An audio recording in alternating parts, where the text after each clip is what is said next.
Okay, so since kahapon nagpakapagod tayo pumunta dun sa waterfalls na tinatawag din ng Catarata dito sa Costa Rica, ngayon naman iikutin natin yung buong paligid kasi medyo malaki yung bakuran nila, malawak, maraming puno.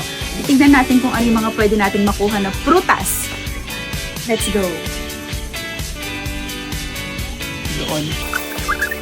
Ngayon, kukuha tayo ng makopa. Tignan nyo naman yung makopa, ang daming bunga oh. Ayan.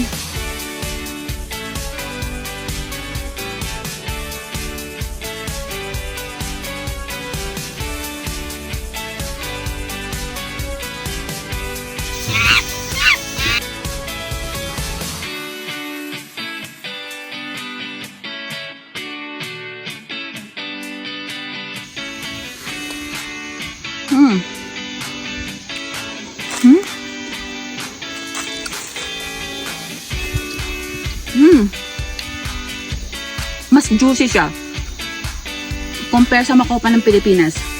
Tsaka yung meat niya, ang kapal.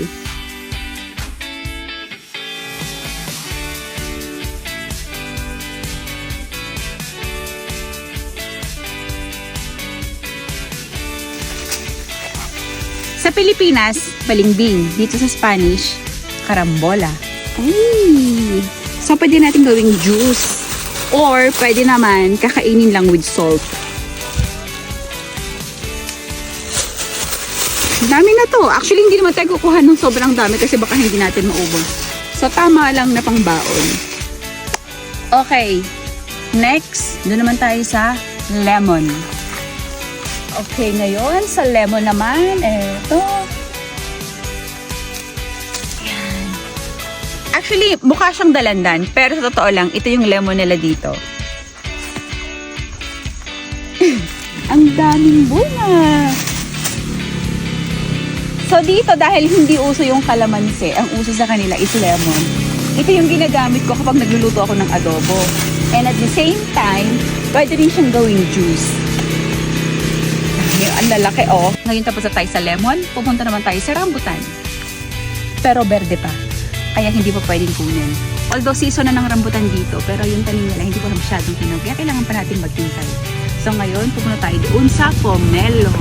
Pupunta ako sa puno ng pomelo, pero tingnan nyo naman yung nakita ko, pinya. Tignan nyo yung kanilang mga pinya. Dahil hindi naman talaga parang itinanim ito dito. Tumubulan sila ng kusa. So ganyan sila. Parang, kulubot. Tignan mo. Tapos maliit lang. Ayan, ang cute. Diba?